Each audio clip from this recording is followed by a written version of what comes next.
Nachi free.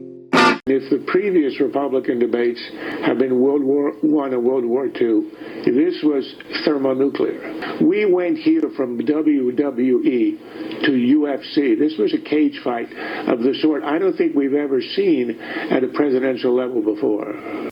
Thank you, Charles Krauthammer, for that insightful analogy, which I couldn't agree with more. It's no wonder you're one of the few conservative commentators I find worth reading. And it's true, this last Republican primary debate, the 9th one, was a knock'em, sock'em, smackdown. Which reminded me of when my two favorite wrestlers of all time, Randy Macho Man Savage, went up against a nature boy, Ric Flair. I couldn't make up my mind who to root for. Good thing the fight was fixed and the outcome was already decided for me. Which is exactly what I suspect about the US presidential elections. It's as if the decision's already made for us. It's always the same two parties, the Democrats versus the Republicans. And now we're coming down to the same two families, the Bushes versus the Clintons. That's why the elections almost remind me also of the NFL, because it's as if we're getting the same two football teams every Super Bowl. But at least the Republicans are making it quite entertaining this year. Let's take a listen. Look, let me just tell you something. Jeb is so wrong. You got to fight ISIS first. You fight ISIS first. Right now you have Russia, you have Iran, you have them with Assad, and you have them with Syria. You have to knock out ISIS. They're chopping off heads. These are animals. You have to knock them out. You have to knock them off strong. You decide what to do after. You can't fight two wars at one time. If you listen to him and you listen to some of the folks that I've been listening to, that's why we've been in the Middle East for 15 years and we haven't won anything.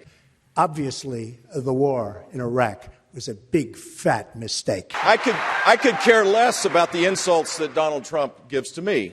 It's blood sport for him. He enjoys it, and I'm glad he's happy about it.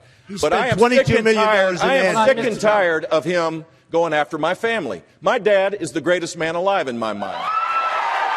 And while Donald Trump was building a reality TV show, my brother was building a security apparatus to keep us safe, and I'm proud of what he did. And he's had the gall to go after my mother. The World Trade Center came down during your brother's reign. Remember that. Sorry, that's true. He's had the gall to go after my mother. That's not keeping Look, I us won safe. the lottery when I was born 63 years ago and looked up and I saw my mom. My mom is the strongest woman I know. She should be running. This is not about... I don't know how he knows what I said on Univision because he doesn't speak Spanish. And second of all, the other point that I would make... Marco, si quiere, díselo ahora mismo, díselo ahora. En español, si quieres. This is a disturbing pattern now, because for a number of weeks now, Ted Cruz has just been telling lies. Right. He lied about Ben Carson in Iowa. He lies about Planned Parenthood. He lies about marriage. He's lying about all sorts of things, and now he makes things up. Weakest person on the stage by far on illegal immigration is Jeb Bush. They come out of an act of love, whether you like it or not. He is so weak on illegal immigration, it's laughable, and everybody knows it. So, you know, this is the standard operating procedure to disparage me. That's fine. I don't really spend care a little about more it. money on the So I can handle commercials. it. But if you want to talk about weakness, it's weak to disparage women. It's weak to disparage Hispanics. I don't disparage.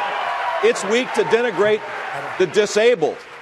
And it's really weak to call John McCain a loser because he was a POW. I never called him. No, I don't call That him is outrageous. He's an American hero. He also The simple said fact about is, language. I've laid out my plans. He said as it about relates to language. immigration. My language. 2 days ago, he said he would take his pants off and moon everybody, and that's fine. Nobody reports that. He gets up and says that, and then he tells me, "Oh, my language was a little bit rough." Okay. My language. Governor Kasich. Give me a break. Governor Kasich. That's a matter of principle, and I'll tell you. You are the single biggest liar. You probably are worse than Jeb Bush. You are the single biggest liar.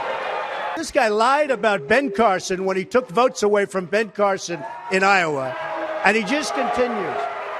And today, we had robocalls saying Donald Trump is not going to run in South Carolina, where I'm leading by a lot. I'm not going to run. Vote for Ted Cruz. This is the same thing he did to Ben Carson. This guy will say anything. Nasty guy. Now I know why he doesn't have one endorsement from any of his colleagues. All right, John, I get to Senator Cruz, pick respond. from the buffet there. He's a nasty guy. I'm next. I will say, I will say it is fairly remarkable to see Donald defending Ben after he called him pathological and compared him to a child molester, both of which were offensive and wrong. But let me say more broadly, you noticed... Respond to the, they mentioned my name a couple of times. Let the black Republican speak for a second. All right. Well, first of all, so many people have said to me, you need to scream and jump up and down like everybody else. Is that really what you want, what we just saw? I don't think so. This is the 9th or the 10th debate. And what I've been watching here, this back and forth, and these attacks, some of them are personal. I think we're fixing to lose the election to Hillary Clinton if we don't stop this. And there you have it, folks. Good luck trying to decide who to entrust the fate of our nation to. I never gave John Kasich much of a thought, but he's starting to emerge as the only sane option. Not only among the Republicans, but in comparison to the champagne socialists of America that is the Democratic Party nowadays. Oh, why is a true democracy so hard to find? You're right, Scully. At least we still get circus and cake in this country. Thanks for watching. Homegrown.